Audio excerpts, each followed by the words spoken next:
Salut à tous, on se retrouve aujourd'hui pour une nouvelle vidéo. Aujourd'hui, plan un petit peu spécial pour cause de changement de voiture.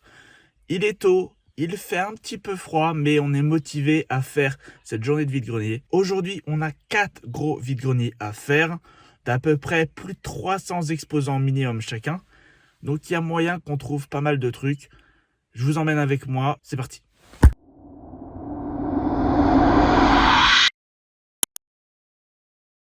On se retrouve donc pour le bilan de cette journée de vide-grenier.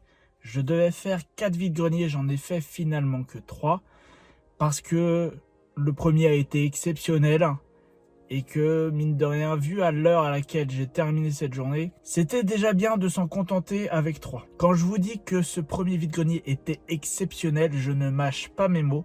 J'ai trouvé beaucoup de cartes, mais au-delà d'avoir trouvé beaucoup de cartes, j'ai surtout trouvé des cartes très intéressantes. Niveau quantité, c'est pas à la hauteur d'autres comptes rendus que j'ai pu vous faire sur la chaîne, mais niveau qualité, franchement, je suis comblé. Mais je n'ai pas acheté que des cartes Pokémon aujourd'hui, j'ai également acheté un Steelbook du Roi Lion, la version live action, contenant le Blu-ray et le Blu-ray 4K, et tout ça, je l'ai eu pour la modique somme d'1€. 1€ le Steelbook 4K avec le Blu-ray inclus, c'est une excellente affaire. On va donc passer aux cartes Pokémon. Je vais d'abord vous montrer les cartes que j'ai trouvées dans le deuxième vide-grenier. Dans le troisième, de toute façon, il n'y avait rien, je suis entré bredouille. J'ai acheté ce petit Adreverse pour 5€, il y en a 13. C'était au départ à 50 centimes, donc 6,50€ négocié à 5€. Alors déjà, les Reverse Dustin Supreme, Zamazenta, Zeraora, Lamperoa, Tritox, Amovenus et Love Disc. Ainsi que des Reverse de 151, Roucoule, Milidraco, Starry, Poissirène, Voltorb, Miaus et un Pikachu. De quoi donc compléter la collection pour pas très cher. Dans ce même vide-grenier, j'ai également trouvé dans un stand 3 petites cartes pour 1€ pièce, 2 Ultra, une Holo, des Molos d'Explosion Plasma, Sablero d'Alola, Tapatoes X. Et enfin, toujours dans ce deuxième vide-grenier, j'ai également fait quelques petits achats Lorcana. J'ai acheté 2 Cruella d'Enfer du chapitre 1 et un Pinocchio du chapitre 2. Ça va me permettre de compléter les playsets et à 1€ les 3 cartes, je trouve ça tout à fait raisonnable. On arrive donc aux achats du premier vide-grenier. Je pense que vous allez halluciner quand vous allez voir ce que j'ai trouvé. Je suis pas du tout habitué à dépenser autant en vide-grenier et notamment sur un seul stand. Mais quand j'ai trouvé ces cartes-là, il fallait que je les prenne. C'était des super affaires et ça complète la collection. C'est génial, vraiment. On va commencer avec ces cartes-là. Un petit lot acheté pour 7€. On a un Pikachu d'Halloween. C'est pour ça qu'elle est en anglais. Scalperer Shiny, Tag Tag, Coiffeton promo, Canard Bello promo, Topico Shiny. Et 2 petites cartes pour mon deck, Capsule Énergie Booster Temps Futur et Bâton de Masse. Et donc les autres achats dans le même stand, le seul où j'ai acheté des cartes dans le premier vide-grenier. Tout ça pour 105€. Ouais, ça fait beaucoup, ça fait vraiment beaucoup. Et je suis pas du tout habitué à sortir ces prix-là. Merci PayPal parce que clairement, j'ai pas du tout autant de cash sur moi. C'est beaucoup. 105€, c'est beaucoup, c'est vraiment beaucoup d'argent, j'en suis bien conscient, mais c'est des cartes qui vont entrer dans la collection, qui vont entrer dans le deck. Je suis très très content de les avoir. On commence avec des cartes que j'ai achetées pour jouer.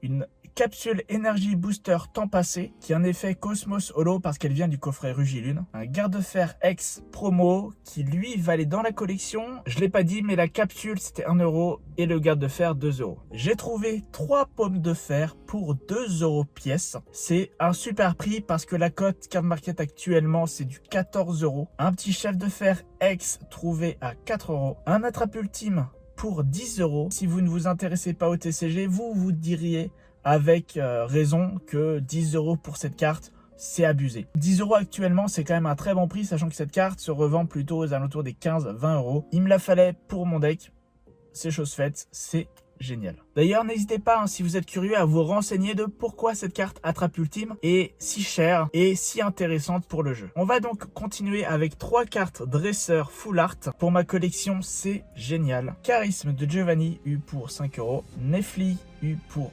20€ et Dévouement de Bianca pour 20€. À part le Charisme de Giovanni, ce sont des cartes de la toute dernière série qui sont plutôt aux alentours des 40€. Donc je les ai eu à moitié prix, je suis très content. Et enfin, on va terminer avec la plus belle carte de cette journée de vide-grenier que j'ai eu pour 45 €. Elle est magnifique, ça rentre direct dans la collection. Je suis hyper content de l'avoir trouvée. Je la cherchais pas forcément parce que c'est une carte qui cote pas mal. J'ai pas forcément les sous pour mettre autant dans une carte, mais j'ai trouvé à 45 € la petite garde de fer X alternative. Je suis vraiment très content, la carte est magnifique. Je suis un joueur de deck Temps Futur et vraiment c'est une carte qui est magnifique parce que bien évidemment elle représente garde de fer X, mais également plein de Pokémon Temps Futur. Donc c'est vraiment la pépite de la journée, certainement la pépite du mois et possiblement la pépite de cette saison. Donc voilà, c'est tout pour cette vidéo. J'espère qu'elle vous aura plu. N'hésitez pas à me dire dans les commentaires ce que vous en pensez. N'hésitez pas également à me faire un retour sur le format. Est-ce que ça vous plaît d'avoir des vidéos comme ça relativement courtes parce que je ne filme pas en vide-grenier? Est-ce que vous préféreriez des formats un peu plus longs où je filme en vide-grenier sans pour autant filmer les stands comme j'avais eu l'occasion de le faire? Je me tâte encore un peu sur la formule. J'ai envie de vous partager beaucoup de contenu, mais ça demande du temps de montage. J'hésite vraiment entre vous proposer des vidéos régulièrement qui me prennent pas trop de temps à monter pour pouvoir vous en sortir beaucoup et pour pouvoir être régulier, ou à l'inverse prendre plus de temps pour tourner, prendre plus de temps pour faire le montage, mais sans pouvoir être sûr de pouvoir tenir le rythme. Donc n'hésitez pas à me dire quelle formule vous plairait le plus. Est-ce qu'on continue avec la formule actuelle?